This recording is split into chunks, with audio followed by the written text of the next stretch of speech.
Hello, everybody. Welcome back to the Drive Pink Dialogue. It is episode number 157, and oh boy, has a lot happened in the 48 hours since we last spoke. Saur, my friend, my co-host, how are you feeling on this fine Wednesday afternoon after one of probably the busiest transfer window day of news for Inter Miami of the summer? Yesterday. It's raining outside, and I think that's representative of my current mood about Inter Miami in general. Not to spoil anything for this episode, but we talk about how we're going to prepare for the episode, what we're going to talk about, especially when it's a midweek episode and it's not a game. We have a discussion of what topics we want to touch upon. And last week, we were thinking to ourselves, there's not much that's happened. Not last week. Monday night. 2 days ago. Yeah. Not much has happened. We're just going to sit and maybe just, talk whatever comes to our mind. Keep it a light and easy episode. And then, as always, Inter Miami decides to surprise us, decides to make things difficult for us. And it's not one news. It's not two news. It's not three. There's like 4 different things going on at the same time. And there's just so much to talk about. So before I start rambling, I think we should get straight into it because I know you've been itching to get on the mic and have a conversation about this. There's a lot of transfer activity. Some good, some bad, some terrible. Let's go. Before we start getting into it, I just want to mention this because it's kind of the smallest thing we should talk about today. Messi's back in training, full training with the squad today. So you would imagine he's available for Saturday. And knowing the way that he's treated this season, Mascherano's treated this season, I expect him to start against the Galaxy on Saturday evening. And let's get into it. Inter Miami traded Drake Callender. This was a long time coming. Inter Miami wanted to move him on in the winter window. If it wasn't for the injuries he sustained at national team camp and the sports hernia and all of that, he would have been moved on during the winter window in all likelihood. He's going to Charlotte. There was no talk about what the return is, so you have to imagine it's not substantial. Maybe they're getting a little bit of allocation money for next year. Maybe they're getting an international roster slot for next year. Or maybe they're just getting Drake Callender off the books. This is the last player from Inter Miami's original squad in 2020. He was on the team as the third-string goalkeeper right out of college. They acquired his rights right after that 2020 Super Draft, and he was the third-choice goalkeeper that year. He's been the all-time club leader in appearances with 118. He's got the single season record for appearances in 2023 with 45 in a single year. He won the Leagues Cup Best Goalkeeper in 2023. He was the man of the match for the Leagues Cup Final in 2023. He was the Goalkeeper of the Year finalist in 2023. He received multiple national team call-ups and served as the first-choice goalkeeper from 2022 to 2024.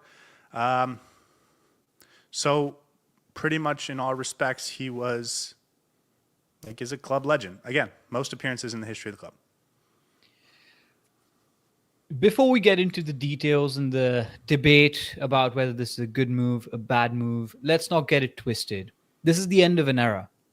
Drake Callender, last of our original players. This genuinely starts a completely new cycle. And with Drake Callender off the books, I think it's the early beginnings of Inter Miami have now come to a close. This is the close of an entire chapter. And whatever you want to say about him as a player, his performances, his contributions to the club, he will always be one of the faces of Inter Miami's beginning as a club.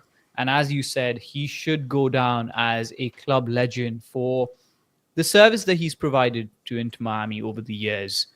Want to congratulate him for everything he did for this club, want to thank him for everything he did for this club, and wish him the very best in this new chapter with Charlotte. And I know you and I will continue to keep an eye out for wherever he goes. One of the OGs, and will always have a special place in our hearts at least. And I think that needs to be recognized and that needs to be applauded. Yeah, we're going to spend some time talking about the goalkeeping situation in a few minutes, and we'll talk about Drake versus Ustari. But for right now, I just want to talk about Drake because like he was a fan favorite, and for a reason. He was voted as co-captain for the team earlier this season, so his own teammates clearly like him. Again, if Messi wasn't here, he would be the team's captain. And again, some incredible moments. He was a big part of the League's Cup, which was our first ever trophy.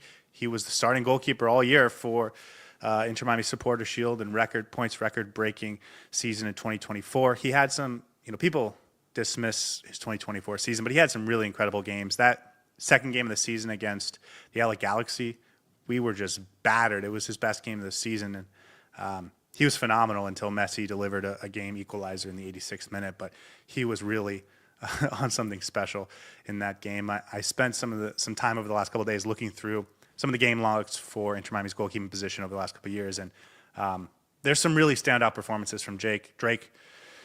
So, yeah, it's sad to see him go, but I also think this was going to happen. Everyone understood this was going to happen for a long time.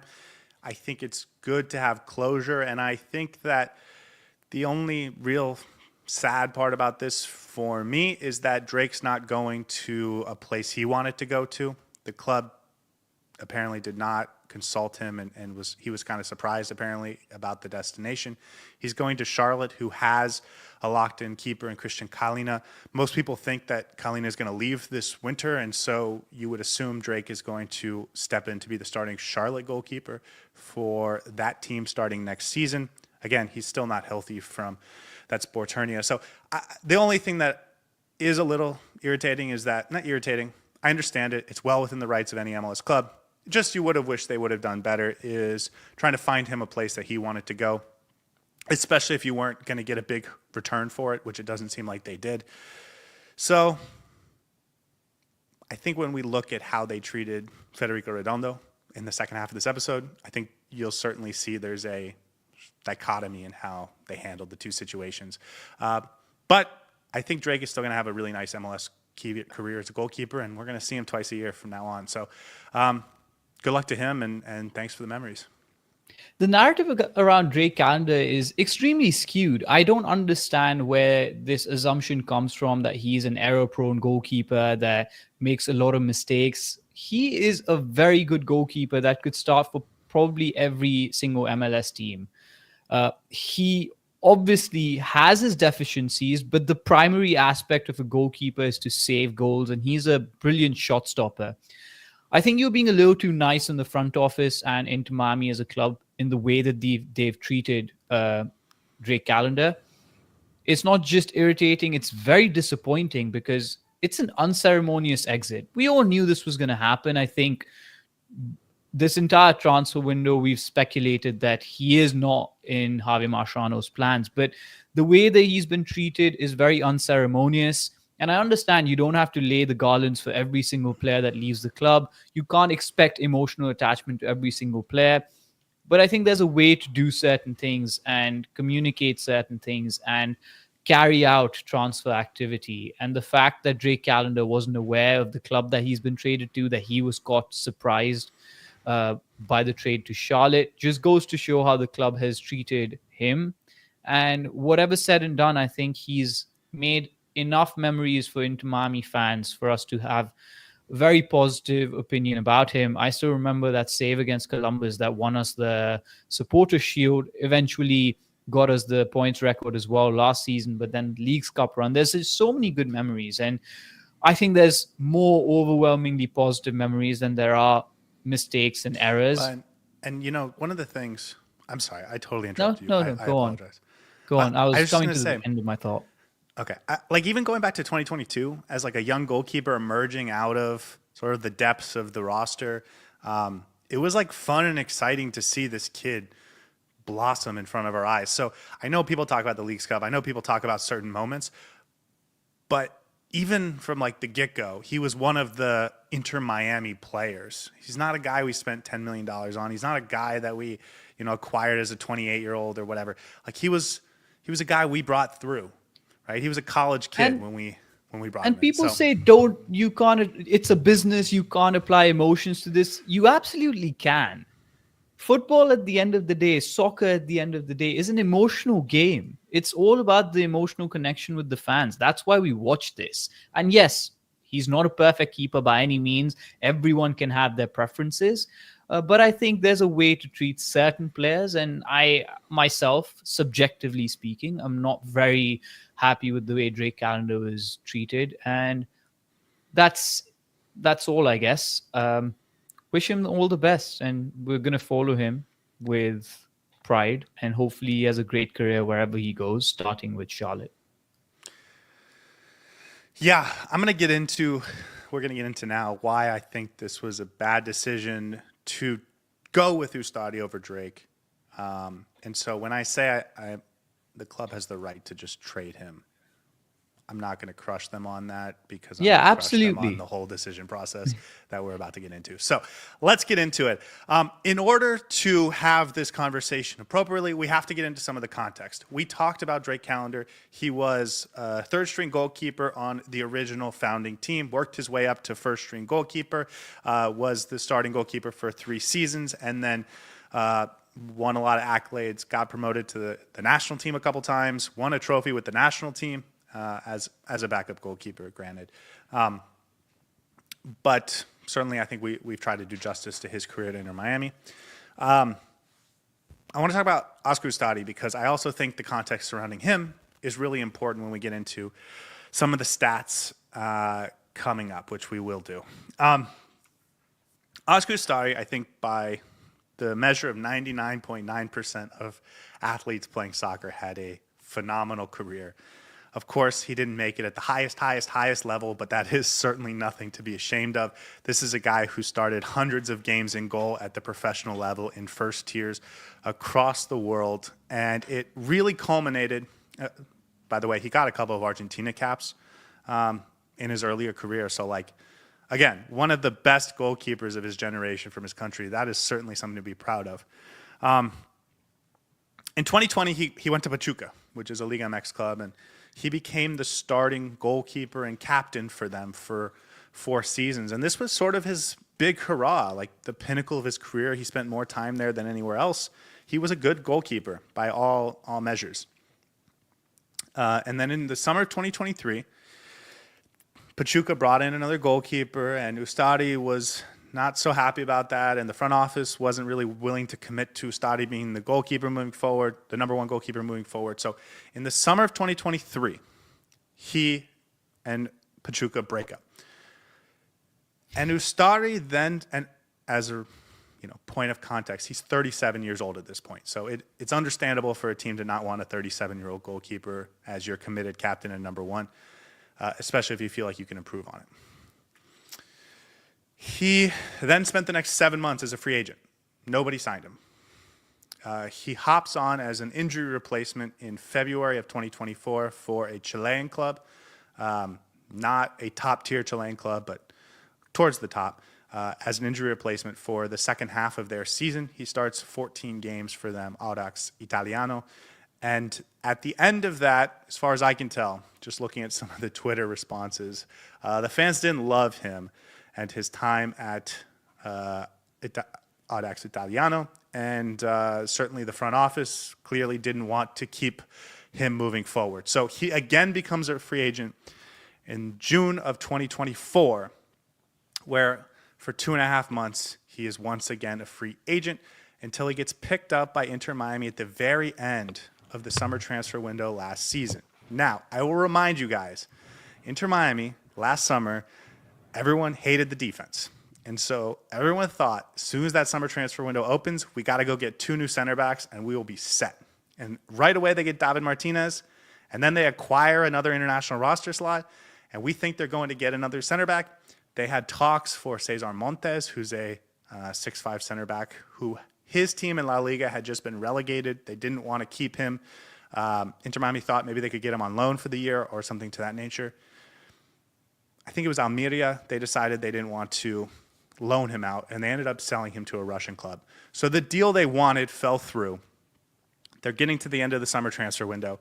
Their backup goalkeeper, Cesar Santos, gets injured. They have an international roster slot that is expiring. They have some GAM that's expiring. They decide, let's bring in a backup goalkeeper. He knows Messi. He's been on the team for quite some time. And we need a backup anyways. This is a great veteran presence to pull in. And they sign Óscar Ustari, who plays one game. The game at Toronto last season after Can I interrupt you for a second? After Inter Miami clinches the Supporter Shield, he plays the next game. Go ahead. So, sorry, and I know you're on a bit of a roll with the historical context here, but I remember very clearly we were on the podcast, we were talking about Óscar Ustari starting against Toronto, and we said we may never see him play for this team again. And lo and behold, did you ever think we were going to have this conversation today?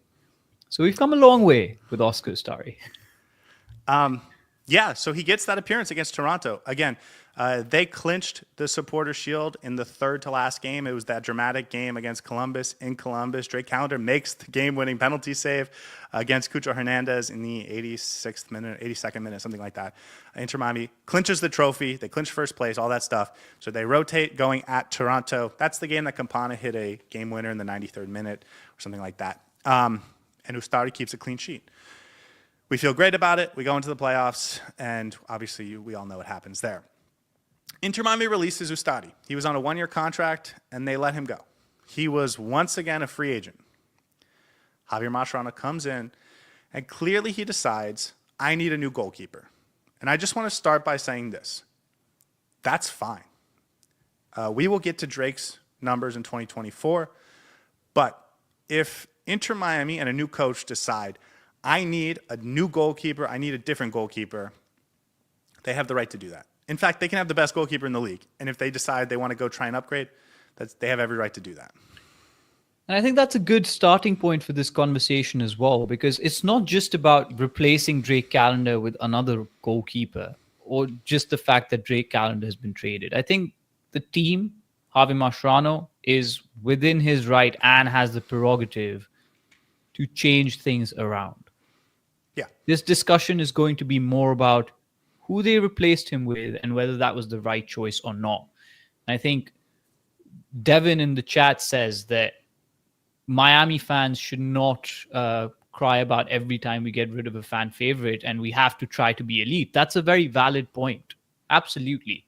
And that, I think, is the purpose of this conversation, to understand whether Drake Callender was replaced by an appropriately better goalkeeper, and was that to the betterment of the team for us to try and be elite? Yeah. So Javier Mascherano comes in, and it becomes apparent pretty quickly that he wants a new goalkeeper. There is a goalkeeper at Lanús, Nahuel Losada, who we were connected to in a pretty significant way. It's possible they went out and looked at other goalkeeping options. They couldn't make the Losada deal happen. And so what ends up happening in January, again, 2.5 months after Ustari has been let go of from his contract expires. So he's a free agent for another 2 months at that point. He signs a new deal with Inter Miami. And me and you get on the pod and we say, this means they're going to go with Ustari and Drake in 2025. They tried to get an upgrade, and they couldn't. And Ustari is a great backup and a great player to push Drake. And if he somehow wins the competition, that's great. And I think we felt pretty good about that situation. We know Drake has a pretty good baseline, and Ustari, as a veteran who's done a lot and has a good connection with Messi and some of the other guys, including Mascherano, that's a pretty good either backup or guy to push and beat out Drake. And then Drake gets injured at national team duty. Ustari gets the start. I think we all thought he was playing really well. I think we were fine letting Ustari continue to serve as the number one goalkeeper for a long time. He even gets an extension, which I think we both thought was weird to have done so early. I don't think either of us liked the extension, if we're being honest. But he gets the extension, and we're looking at this situation like, okay, They've got Ustari, who is proving himself. They've got Drake as a backup or a guy they can go to if everything goes terribly. This is still probably a pretty fine situation. For me, everything changed when the MLSPA roster salary release came, because we realized that Ustari was not a cheap veteran that came in to push Drake or to work with Drake or to try and challenge Drake. He was given the starting job from the day he signed the contract. He was given the 9th richest goalkeeping contract in the MLS. He was on a bigger contract than Hugo Lloris. He was a bigger contract than multiple national team goalkeepers, Carlos Coronel, Dane St. Clair, Maxime Crepeau. Like, guys that are national team starters are not getting as much money in the MLS as Óscar Ustari, who I will remind you was a free agent for more than half of the 18 months prior to him getting this contract. This is not a guy that they had to compete with for the signature. They gave him a big contract to tell him, you're the starter, and to tell Drake, you're not the starter. So they basically said in middle of January, before Javier Mascherano had seen either of these play, like he hadn't had one day of camp with either of them, they gave the contract that said, Ustari, you're our guy. Drake, you got to go. That's basically what happened. Just for context, Drake is on a much more team-friendly contract. He's on the 24th biggest contract among MLS goalkeepers. So, like, it's a different category. Ustari is at the DP threshold. Like, he's actually on DP money. And I know that sounds strange to say, but that is factually true. That's the contract they gave Ustari on January 15th, before either of them had done a single day of training with Javier Mascherano. Javier Mascherano had never coached either of them for a single game. Like, they decided we're going with Ustari. And I think that was my big problem for a while, because I thought if you wanted to replace Drake, you had to go get a real upgrade. And I thought Ustari was like solid and fine, but not a real upgrade on Drake. That said, my impression of these two goalkeepers is that Drake is a good goalkeeper who will be somewhere between the 5th and 10th best goalkeeper in the league. And I thought, based on what we've seen from Ustari this season, he was probably somewhere between like the 8th and 12th best goalkeeper in the league. So very similar in terms of where they rank overall. And while they have different skill sets, I think it's fine for a coach to prefer a different style compared to another. I think you've touched upon a lot of good things here. Of course, contextualizing what really happened, because that's important to keep in mind. I will say, you said that we understood why Ustari was brought on before we knew what his wages were, before we knew what contract he was on. But I do remember, I think both of us were slightly concerned with the way things were going, because it was difficult to rationalize why the team is keeping Ustari on as a backup keeper with an international roster slot, and Drake as well. And of course, you can justify that as saying, create competitiveness, push Drake up to the same level. But I think there was some uncertainty about how Javier Mascherano was treating the goalkeeping situation, who he wanted as his preferred number one. And all of that is fine. But as you said, I think it all unraveled once we got an idea of what the contract situation is. Because if you want to go on and upgrade on Drake Callender for that kind of money, I don't think Óscar Ustari represents a sufficient amount of level up. And for that amount of money, for that contract, there's definitely more work that the front office could have done, and we could have got more value for money. That is one side of the argument. And to your point, oh, I'm sorry. No, go on. Well, and to your point, that's fine. If we came out of that signing of Ustari thinking Ustari was 1A and Drake was 1B, or Drake was 1A and Ustari, like, either way, I'm fine with that, yeah. And I think the second important question that you made, and we're going to discuss this in more detail, is what the coach's preferred style is, right? If the coach does want to get a goalkeeper that's better with his feet, that can command his box more, that plays out from the back, then it's understandable to bring on a keeper that can do those things. But I still think Ustari is not elite at playing out from the back. He's good. He's better than Drake, perhaps, and we'll have the statistics to prove that. But for that level of money that you're paying this goalkeeper, I still don't think it's a sufficient amount of upgrade. But that's a valid argument that you can make. The coach wants a specific style of a goalkeeper. And again, Óscar Ustari was a free agent for more than half of the last 18 months. That means no other team in any first division, in Argentina, in Chile, in Mexico, in the MLS, nobody wanted this guy as their number one keeper. And Inter Miami gave him a top 10 goalkeeping contract in the MLS. So it's not just Ustari is like this stud or not, and like maybe it ends up not working out. There was no reason to give him that big of a contract because you are competing with no one for him. So it's very disappointing when you think about it from that context. Ignoring Drake, you gave a huge contract to a player that you didn't need to give a huge contract to. He did not have other suitors. There were not other teams willing to give him big money. There were not other teams probably even willing to make him the number one choice. So the idea that they gave him this huge contract because he was some in-demand player, we have to realize that is absolutely not the case. And I think that's also important context. And his contract was renewed before the Club World Cup, right? His contract was... Correct. In May. It doesn't really matter what the timing of that contract renewal was. You're still giving him exorbitant wages compared to some of the most elite goalkeepers across the league. I think the contract extension is irrelevant. It's irrelevant for I agree with you. I agree. We can talk about what that means for next year because you've committed to him for next year. We don't know what his salary for next year is per se, but you'd imagine he didn't take a decrease after coming off what everyone considered 2 good months as the starter. Okay. So I'm going to get into the numbers now, but I want to preface this by saying Sunday morning, the first rumor of Drake Callender going to be traded came out, and I tweeted out, it's a shame because Inter Miami clearly didn't handle this well.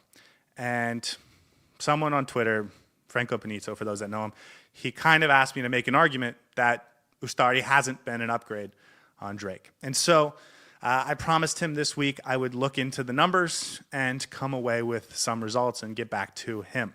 That was Sunday morning, so that was before the Orlando City game.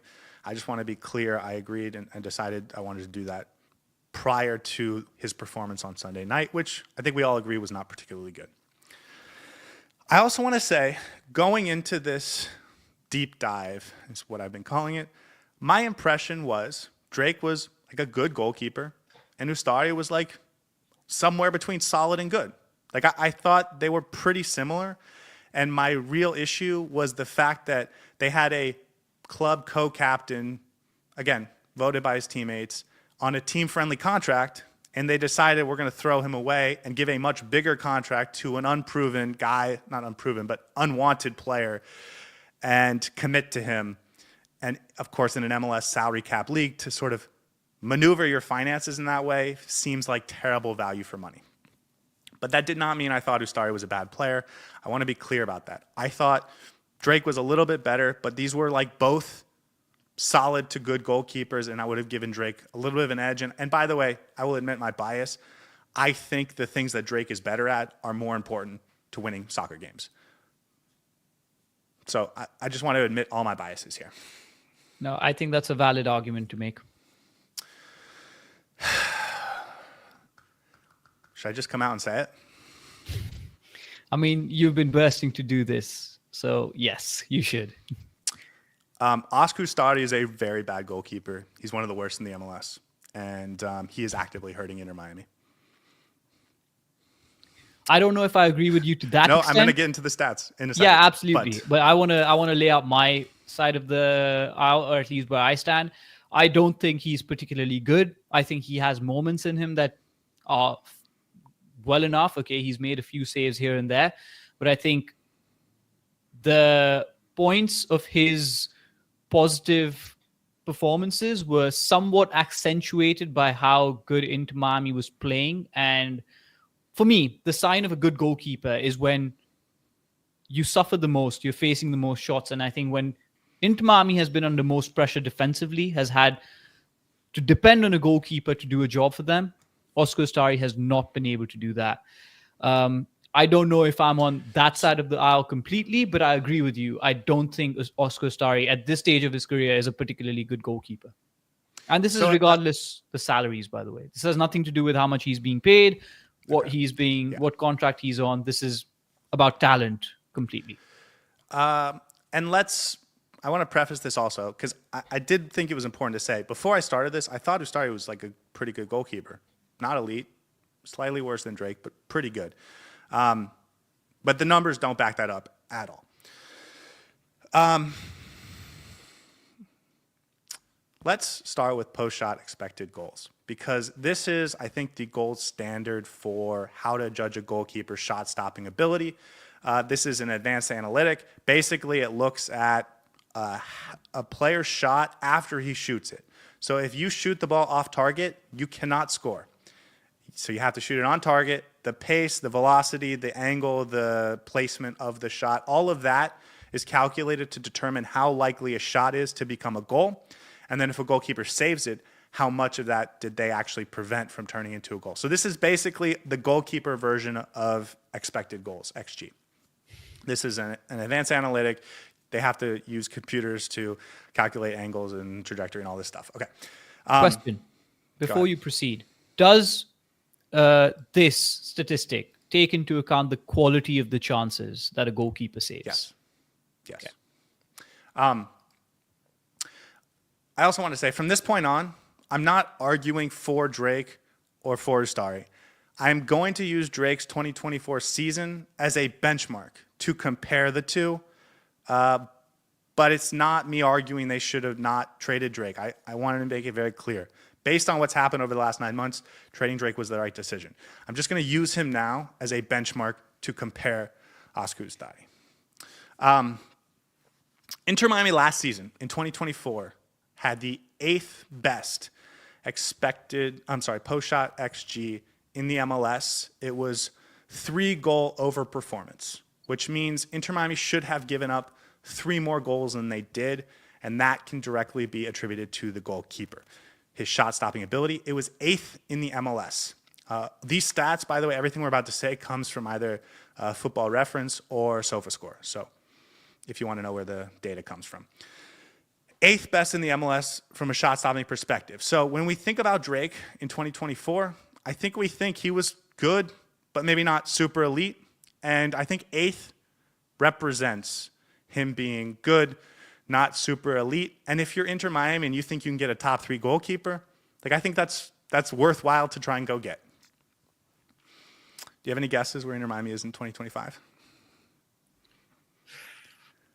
15th. 26th in the MLS.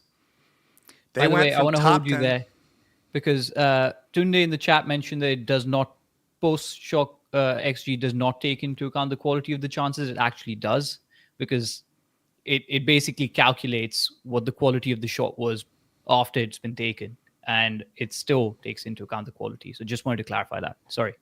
No problem. 26th worst. 26th best, I guess. They're the 5th worst team in the MLS. They went from a top 10 goalkeeping play, number 8 in 2024, to bottom 5 in 2025. Just for reference, Drake Callender in 2024, he started 32 of 34 games in the MLS. By the way, I also want to be fair to Ustari. I've only taken MLS stats because I don't know if it's for contract reasons or competition reasons, but these stats were not available for other competitions. So this is only for MLS. Okay. In 2024, Drake Callender started and played 90 minutes for 32 of 34 games. So Drake Callender was primarily responsible for Inter Miami's goalkeeping all stats in 2024. He didn't start the one game Ustari started at the end of the season. He also didn't start a 4-0 loss to the New York Red Bulls early on in the season, which actually hurts. Like Drake's numbers were better than the overall numbers, but they had the 8th best goalkeeping play from a shot-stopping perspective, a goal prevention perspective in 2024. That's dropped to bottom 5 in 2025.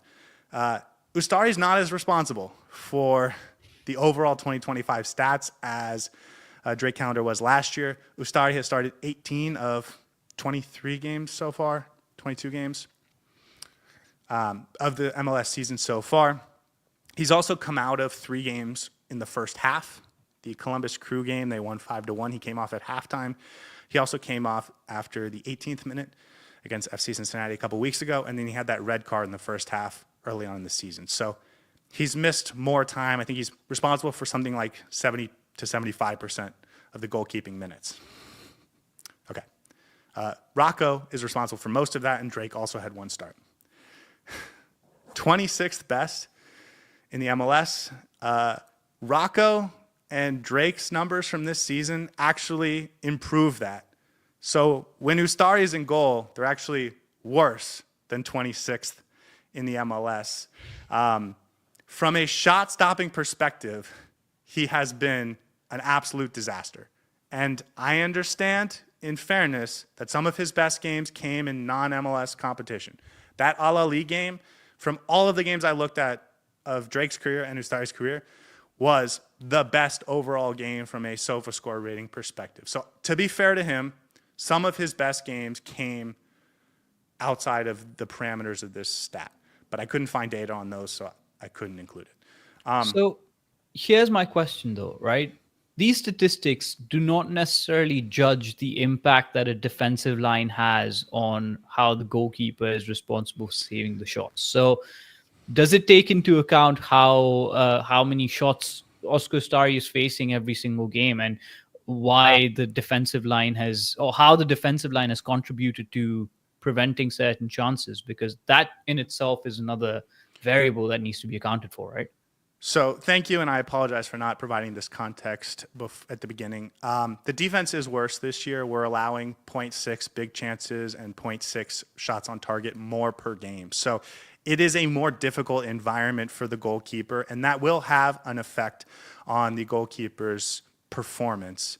That said, we're talking about a dramatic drop-off that certainly can't be explained by a marginal difference in how we're doing. This is clearly a much worse goalkeeper, one of the worst in the league at actually stopping shots. To give you actual sort of numbers on it, so far this season,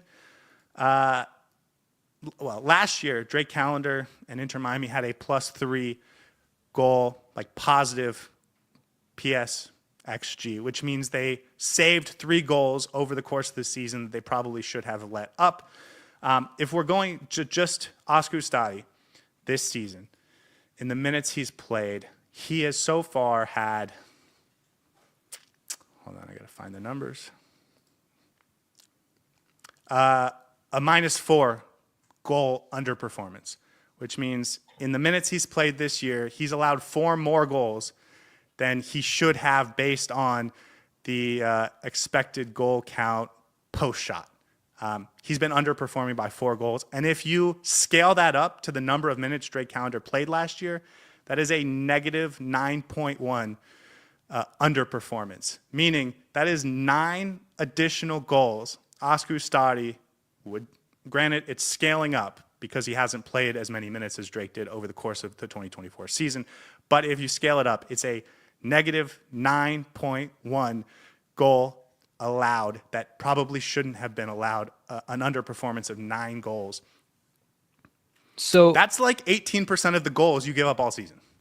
In layman's terms, he's basically allowing more goals than he should. He's letting in a lot more goals than Drake Callender. Yes. In the minutes played. But again, to give you sort of perspective, 9 goals, Inter Miami gave up, I believe, 49 all of last season. So we're talking about like 18% of the total goals we allowed over the course of the season. It's not 3%. It's 18%.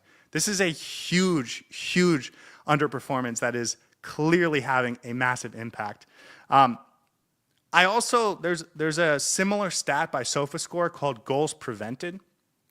It's a proprietary formula, but it's trying to look at the similar things. if you scale out his season, it's -7.5, actually -7.35. So it's slightly better, but we're talking about a significant underperformance. And basically, he's one of the worst shot stoppers in the entire league. And it's really hard to argue any other way. Again, last year, Drake Callender, 8th in the MLS. Good. If you want to upgrade on it, if you can upgrade on it, great. It's not perfect.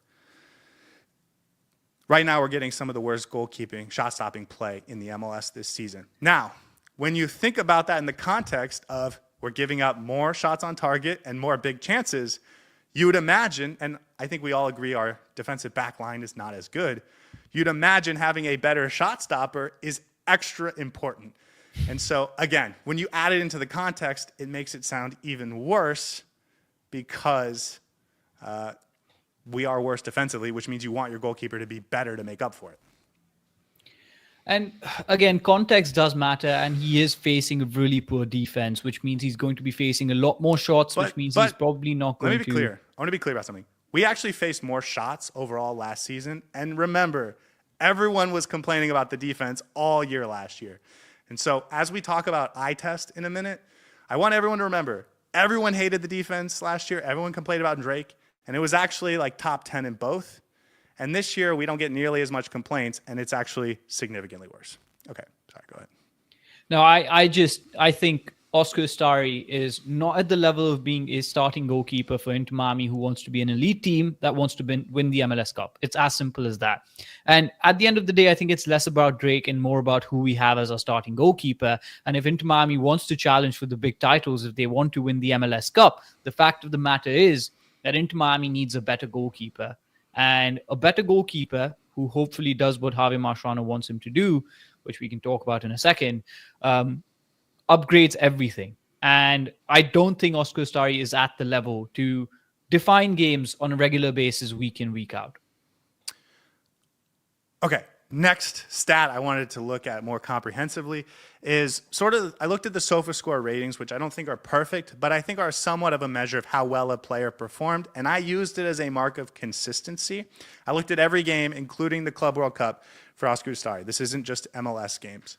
This is all games. I think his two best performances of the year were probably that LAFC second leg in the CONCACAF Champions Cup and the Club World Cup game against Al Ahly, and actually the Palmeiras game. Maybe it's not the Palm. Maybe it's the Porto game. One of the other Club World Cup games. I think those are probably his 3 best games of the season. Those are all included here.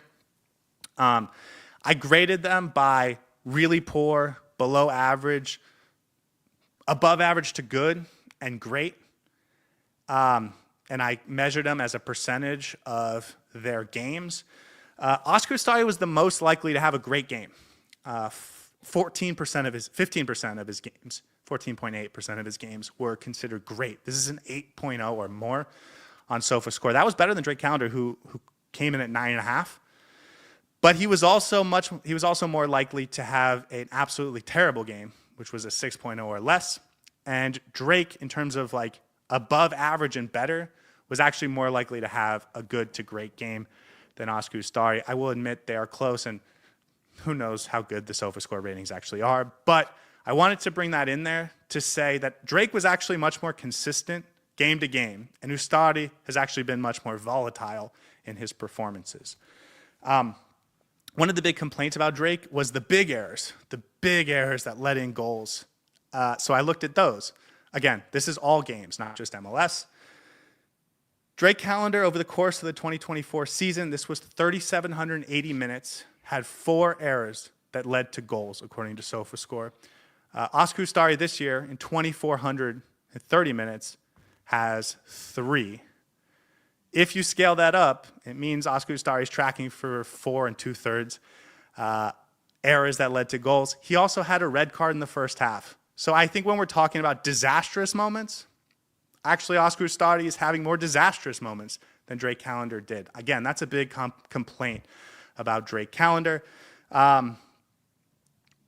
That for me is actually a very damning stat, because that just goes to show the fact that people who say Drake is prone to mistakes are cooking the books, as they would complain about us. It's very human to remember certain moments and maybe overlook other moments. Yeah. But the stats don't lie. again, I came into this thinking Óscar Ustari was like pretty solid. And I'm coming away with this thinking he's one of the worst goalkeepers in the MLS. And he's on, again, one of the biggest contracts in the MLS. I do want to be fair. Well, actually, hold on. I have one more thing to say. One of the other things that Ustari got sort of credit for was the intangibles. He speaks Spanish. He's a better communicator, a veteran, experienced, all of that sort of all of those things that are sort of pluses but hard to quantify. But again, when you look at the entire defensive environment, it's been worse, which makes it very hard to argue that his communication skills are having a positive impact. It makes it very difficult to argue that his leadership, there's no argument that that's actually had a meaningful impact statistically. So I understand he's a veteran, but I will remind you, you're talking about having moved on from your co-captain. Okay. It's not all bad for Ustari. There are certainly things he was better at. What I will say is every stat from here on out is what I would call a simple stat as opposed to an advanced stat. What I mean by that is it's just raw numbers. It doesn't necessarily cook in context like how many defenders are on the field or from what angle or what position or what velocity or whatever. It's just a simple stat. Because there are other aspects to being a goalkeeper than just shot stopping. And I want to be fair, Ustari is better at most of the other ones than Drake, and so we should say that.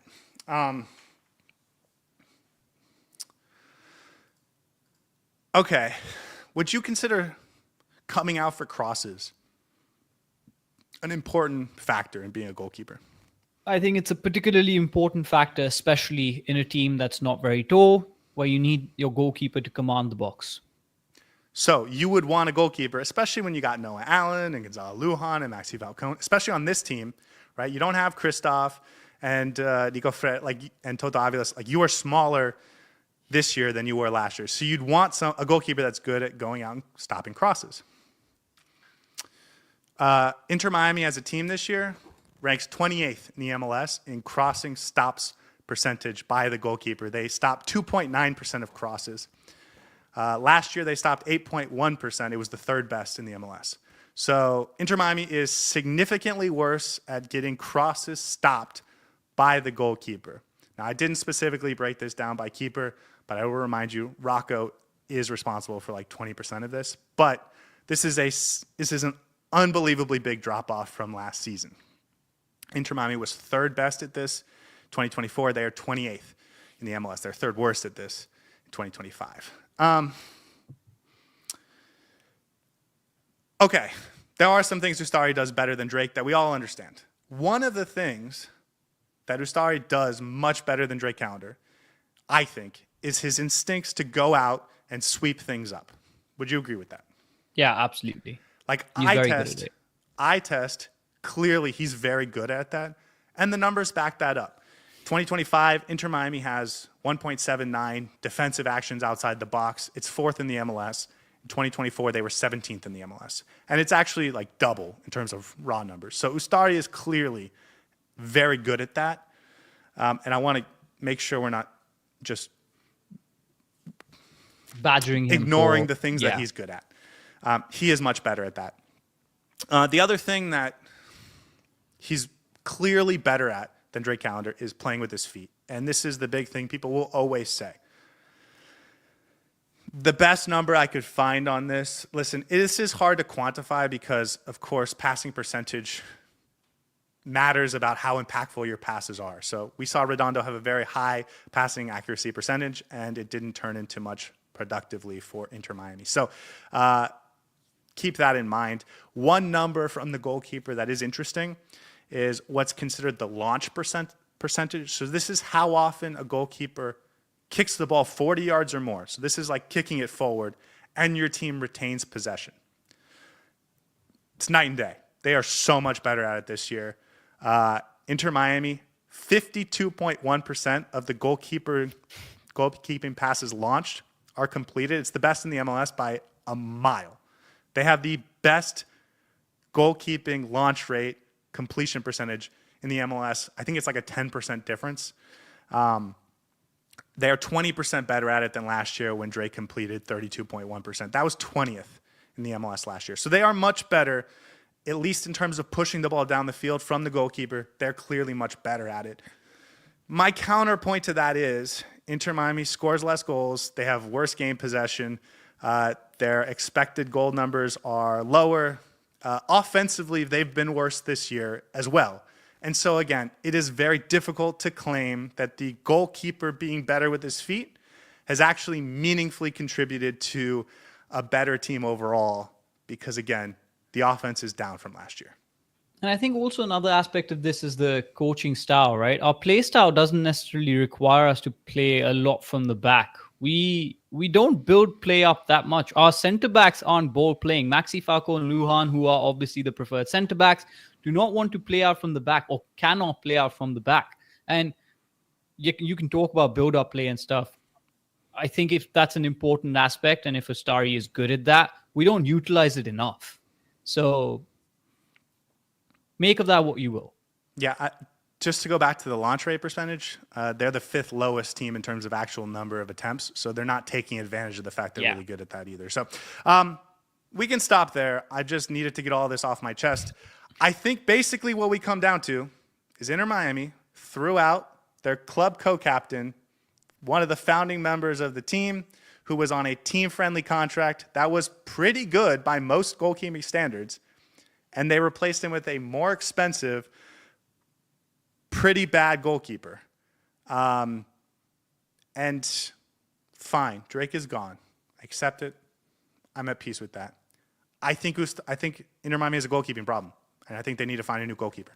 And it's also about sensible transfer market maneuvers and sensibly building the squad up, right? You constantly talk about elite players, buy players that are better in certain positions. We will crucify Lujan, we crucify Maxi Falcone. We want better defenders, we want better midfielders, we want better attackers. Goalkeepers are just as crucial of an element of this team. And yes, you can talk about getting rid of Drake Callender because he was not good enough, but in order to replace him, you have to bring in somebody who substantially makes this team better. And the matter of fact, regardless of whether you believe in the stats or not, is that Ustari does not make this team substantially better. And the fact that we are paying him makes them worse. So much money is absolutely bizarre. And the way that we are trying to build this squad, I just don't think it fits within the model that we want to use. You talk about replacing Redondo, bringing in RDP, right? You're upgrading to an elite level. I think everyone agrees. Fine, Drake Callender was not elite by any means. But if you're making Óscar Ustari your number one goalkeeper, there's not sufficient statistics data, there's not sufficient eye test, and honestly, the results aren't sufficiently improved for us to say that Óscar Ustari deserves to be the number one keeper on this team. At this point, I think Rocco Rios Novo might be able to stake a claim into performing better at certain points in the MLS, but that's a different conversation topic. Where I fall on this is fine, Drake wasn't good enough, but if you're saying that Drake wasn't good enough and Ustari is, then I think I will fundamentally disagree with you. That was probably pretty granular. I think we sort of scheduled 10 minutes for it, and here we are 40 minutes later. So I apologize, and I thank everyone for walking through that journey with me. I think the clear indication is Ustari is one of the worst goalkeepers in the MLS, and the fact that he's very good at sweeping and the fact that he's very good with his feet does not make up for the fact that he's costing this team goals. Okay. Should we talk about Redondo? Should we just stop the podcast and start a new one? I think we might need to do that. Somebody in the chat had a suggestion that you should rename this to the Scotty monologue. Drake is drippy and Ustari is useless, episode 157. I promise we get more, guys, not just Óscar Ustari and Callender. Ustari, I came into this thinking Ustari was pretty good, and I now think he sucks. And I think maybe Mike V was right all along when he said we should have gone with Rocco Rios Novo. I think there's a legitimate argument that maybe you should give him a chance for the next 5 games or so, see what it looks like. And that's where we're Okay. at. That's where I'm at with Ustari, honestly. I Okay. agree. Inter Miami just sold Federico Redondo to La Liga, Elche, for $2.5 million, 50% sell-on clause. I think this is pretty significant because this is a guy they invested a lot in, and it's over now, and I think we can maybe make some final judgments on his Inter Miami career. It's interesting because we've gone from probably the most divisive conversation about who to keep and who to let go as a keeper to now I think all Inter Miami fans unanimously agree that Federico Redondo should leave the club and they're okay with it. I think we need to talk about the finances of it and how we made a loss on it. But I think Federico Redondo will be potentially a good player. He just never fit the system for an MLS team, never fit the Inter Miami system, never found a place for himself, never carved out an opportunity, and never really convinced the coaches and the fans that he deserves to play every single game. I think it's good for both parties. Obviously, Inter Miami is making a huge loss in this, but I don't think Federico Redondo was the midfielder that would change this Inter Miami midfield. And that's that. I think I'm okay with him leaving this club. You know, I think we were the first people to say, like, this guy's actually not that good. I remember last summer when everyone was like, just wait till Redondo comes back. And then he came back and, like, people were like, is this really the guy? Maybe it's just he's having trouble coming back from his injury. We went back and looked at his first 4 games before the injury, and it was, like, not that impressive. I think we came to the conclusion, and then I think the fan base kind of moved past us in a lot of ways and kind of came to the conclusion that he's really bad. And we went from being the biggest, like, warning mark people, like ringing the bells, like maybe this guy's not a superstar, to like defending him in a lot of ways because, like, I still think he's a solid MLS player. I don't think his skill set fits the MLS, but I think if you put him on the Colorado Rapids or you put him on the, Orlando City or you put him on New England or whatever, like, I think he would play a lot. But when you're talking about this Inter Miami team and how much pull they have to be able to go recruit elite U22 players, when you're talking about a midfield where you have a Kramatsky, you have a Yannick Bright, you have a David, you have plenty of depth there, plus Busquets, who was going to start every game, and then eventually DePaul. It was never a good fit from those perspectives. We didn't need the player in that area. And so it oftentimes became Inter Miami playing him, trying to keep his value up, trying to see if they could spark something, when in reality they were costing their team by not playing the guys that were on the bench, whether it was Kramatsky, whether it was Yannick Bright. And I think, to me, the lowest point of that was the CONCACAF Champions Cup semifinal, where they played Vancouver, and they had Yannick Bright on the bench in favor of Federico Redondo both times. I think Redondo is an average MLS player, and I think he might be better than that if he played in a different league where his skill set was better used. But that's not what he was in Inter Miami, and I hope he finds that in La Liga.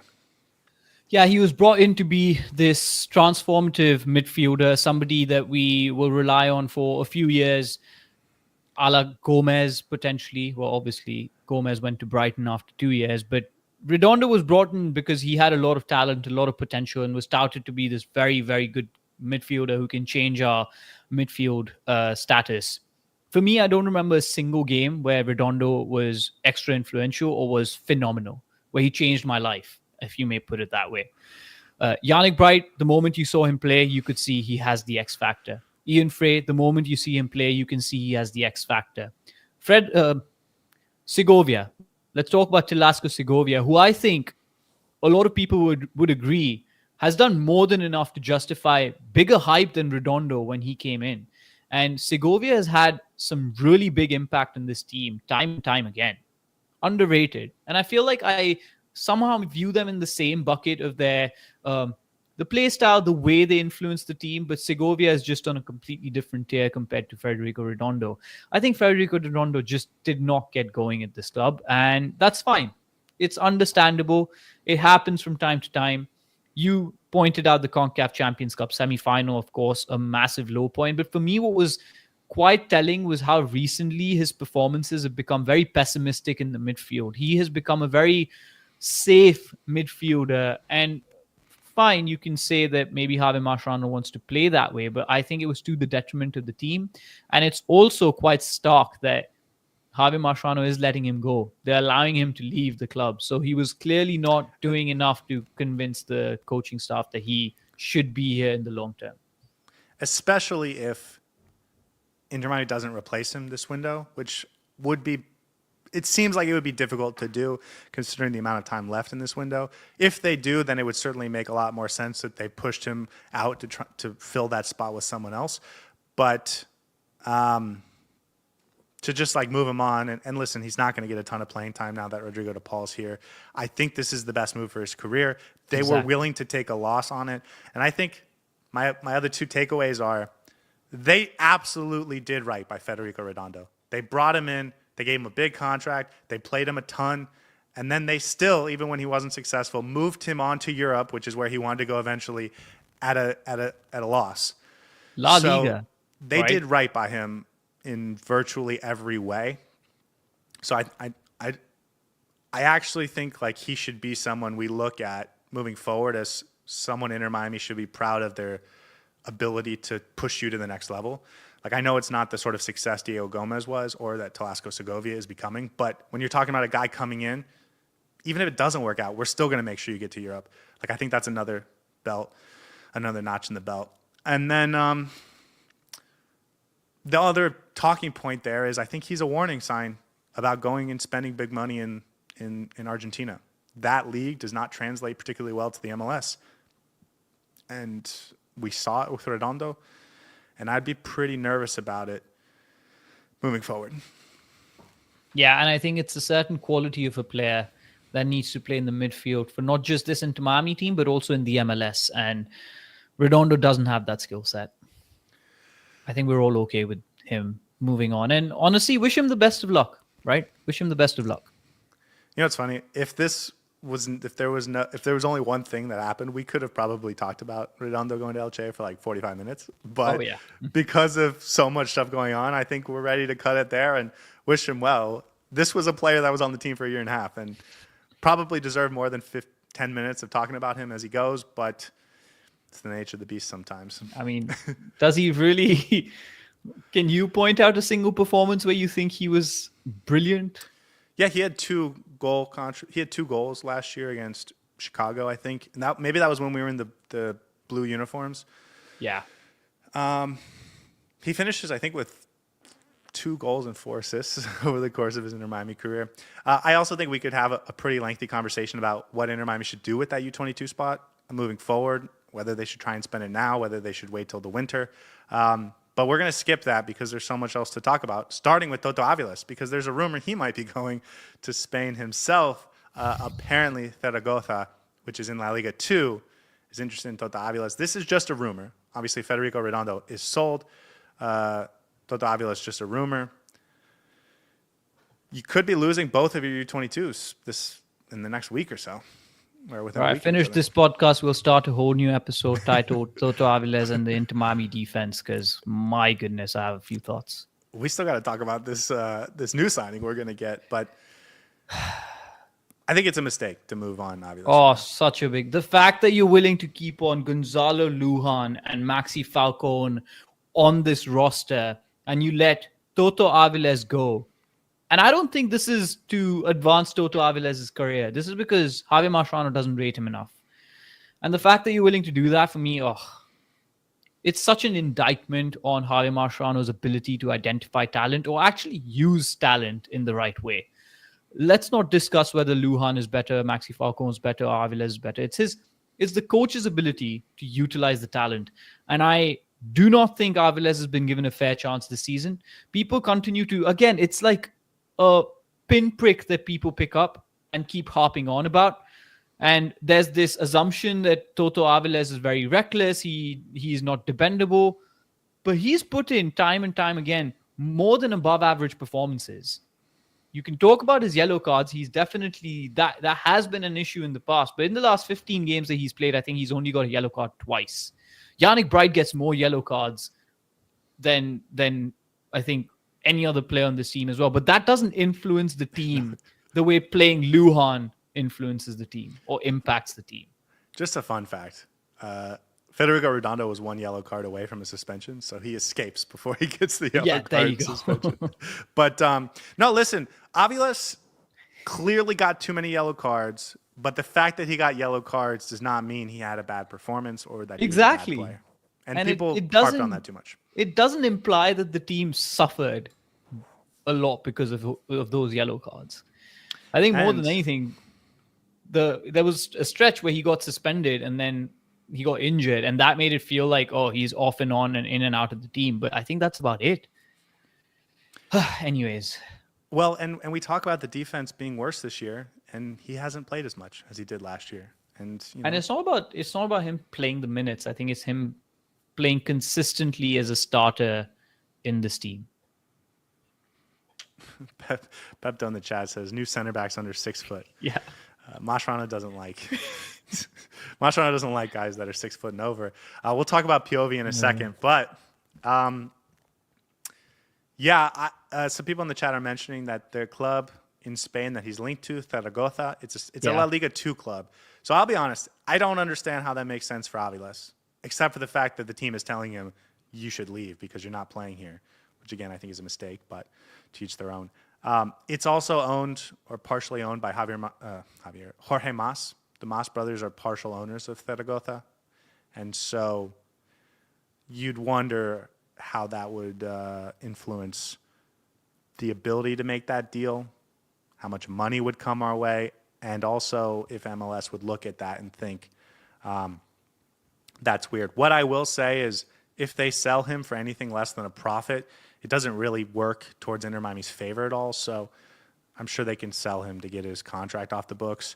He was a U22 DP, so he's not actually having a huge impact on the cap. And I could give you 6 other reasons why I think it's a bad idea, but it's possible. So I thought we should mention it. Yeah. Okay, now we should talk about Gonzalo Piovi. Should we end the podcast and start a new one? I think so, because that's going to take another, 20 minutes? Inter Miami's about to sign a center back. I have no idea how they're going to do it. I don't necessarily understand the fit for this specific player. I don't know how the money works. And also, that's the I think he's podcast. a pretty interesting player. No, let's start with the broader context, right? Wait, He's stop. a great player. Let's start with his name, which is Gonzalo Gonzalo Piovi. Piovi. He plays for Cruz Azul in Liga MX. He's been really good for them over the last year and a half.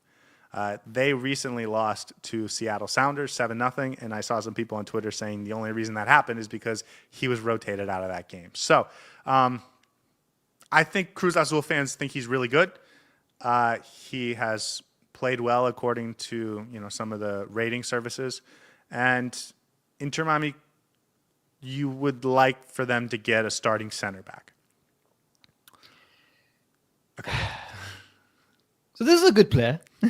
Yeah, seemingly. He played against Vancouver in the CONCACAF Champions Cup final, kept a clean sheet, won that game. He did not play against Seattle in that 7-0 drubbing that they had, which a lot of fans have said one of the reasons we lost that badly was because he didn't play. From what the highlights I've watched, seems to be a very proactive player, seems to be very combative, plays on the front foot, goes in for the tackle, very good with one-on-one defending, good at passing, distributing the ball, quick but not pacey, not athletic, but again, combative. But I want to be very careful in how we judge a player, especially a defender, based on their highlights. Because we did the same with Maxi Falcone, and Maxi Falcone's an okay defender, but nowhere near what he was touted to be. And I don't know if this is the kind of player that Inter Miami needs. If you're paying so much money to bring in a left center back, a player who is left-footed, who I think is going to replace Noah Allen, I don't know if I'm particularly okay with that. If he's being brought in to be on the bench and you're paying that much money for him, is that a smart economical decision? I don't know. Yeah. So let's maybe we start there. He's a left-sided center back. He's under 6 foot, so he's not particularly tall. He is quick, but not super pacey. So I don't want to imply that he's slow or that he gets turned easily. He is an athletic upgrade over Maxi Falcone and Gonzalo Lujan, but he's not as quick or athletic as Noah Allen. He is taller than Noah Allen. I think he's maybe got more aggressive instincts. I think he's pretty good at getting up the field and making challenges in a position that allows you to convert them into opportunities going the other way. But he's also a left-sided center back, which means he's going to replace Noah Allen. They're going to pay a lot of money for this guy. We can talk about that in a minute. But they're not doing this to replace Falcone or Lujan. They're doing this to replace Noah Allen. I don't think, just like the Drake Callender conversation, I think Noah Allen is like good by MLS standards. If you told me you could upgrade on him in a significant way, like I'm open to that. I don't know if it's necessarily the best use of sort of roster resources, but like, you know, the team can and I can disagree on some things, and it like that's fine.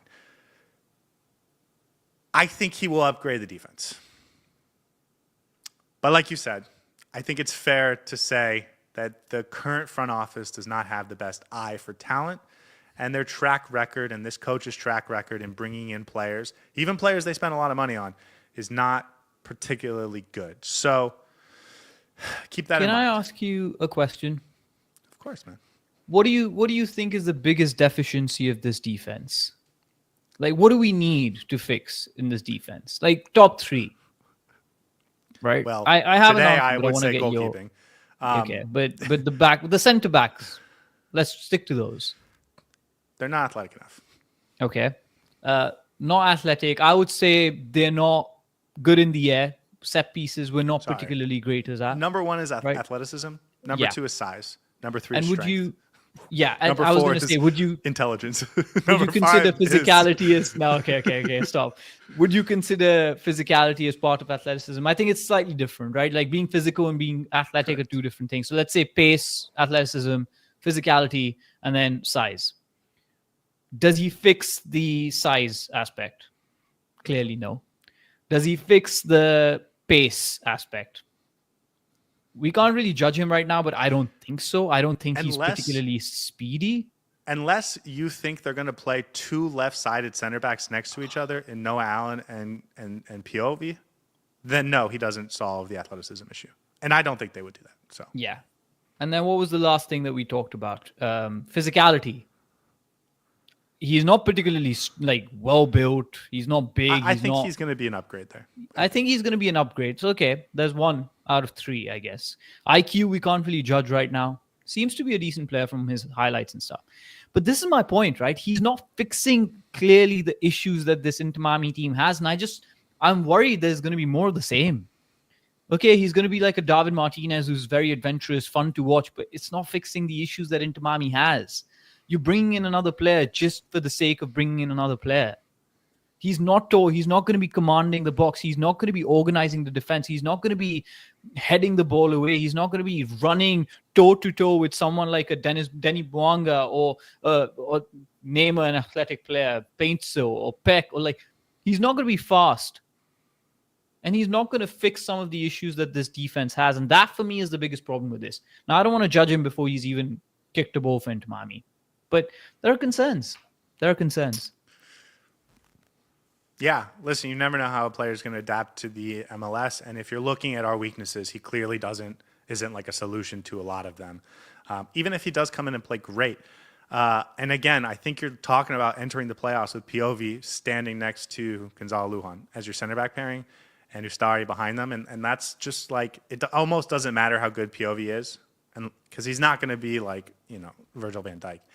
It almost doesn't matter how good he is. That's a really bad trio. By the way, this is basically a done deal. The number being reported is like 7 million. There is no way to fit that within the salary structure or MLS roster rules. So I imagine that's actually like 3 million. Maybe there's like a percentage of a sell-on or something. We don't know how the money works, so we can't talk about how it works or how they're making it fit, but we have to just assume they have some plan. Maybe it's to loan him in until January and he becomes a DP next year. I think that feels like a silly idea. So I don't know, man. It's getting weird. I want to normally I give them latitude before judging them. We don't know the details of this, and I actually do think this is a pretty solid player. But as someone in the chat said, like, maybe they're taking us towards getting another suspension because I don't know how it works. Oh, can you imagine being stuck with Gonzalo Lujan for the rest of your life? No, they have to move him on this. They have to move him on in the winter. I can't imagine him staying past the winter, if I'm being honest. No. Hey, he might just. If we can't make any transfers, we're not going to let him go. And if we can't get him go, he's going to be playing. So, oh well. I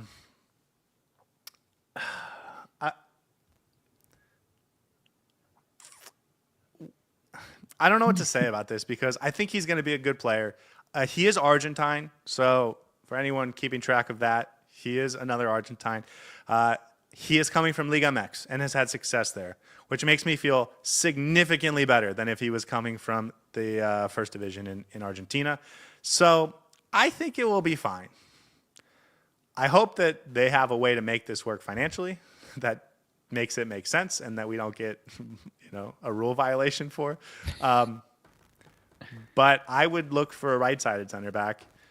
And actually, now that I've gone through the numbers, I would look for a goalkeeper as like priority number one. I think goalkeeper is the biggest problem on this team right now. I'll be honest. I don't think it's going to happen. And I think he's going to be the last signing that we bring in, and that's about it. I agree. That was a great episode, wasn't it? Very we got pretty uplifting. granular on the goalkeeping situation. And I do want to say, no, I don't think you should. I want to commend you because, first of all, that was all your brainchild. You've put in a lot of effort because I knew you had a few things to get off your chest. You put in a lot of effort on the statistics. You put in a lot of effort on bringing in hard evidence. Some people may like it. Some people may not like it. You're more than allowed to disagree with us and tell us why you disagree with us in the chat. But I just want to commend you for putting out an analytical point of view. And at the end of the day, everyone has their opinion. So if you want to make a decision on something, you don't have to listen to us two bozos talk about it. But hey, I'm not a bozo. I'm a knucklehead. You're a knucklehead, yes. But I think it was important to just contextualize some things. And it was important to have that conversation because often at times we can just dismiss things by saying this player good, this player bad without getting into the nitty-gritties of it. And today we did. And I hope a lot of people appreciate that. But that was all on you. So well done. And hopefully we never have to do such a conversation again because that would mean we're losing another good player at the expense of keeping a player who may not deserve to be here. But regardless, an important conversation to have. And we're not back to Ustari Drake. We are now moving on to other signings. And hopefully once Piovi comes in, he proves that he's a good player who deserves to be here. Yeah, I think it's going to be a good signing. I think I would really hate it. And by the way, it's supposedly going to be a 3-year deal. So he's 30 years old. There's a lot of things we didn't mention because we didn't dedicate a whole hour to him. But I think it's going to end up being a good deal. And if not, it's going to be really hard to get out of. But that's the world we live in right now with this front office. Can't be worse than Lujan, right? I have to make an announcement, by the way. If Tadeo Allende is in the starting lineup on Saturday night, I'm not coming to the pregame show. I'm not coming to the Raw reaction, and I'm not doing the postgame show. So, Javier Mascherano, this one's for you. If you start Tadeo Allende, I am not showing up. On my word.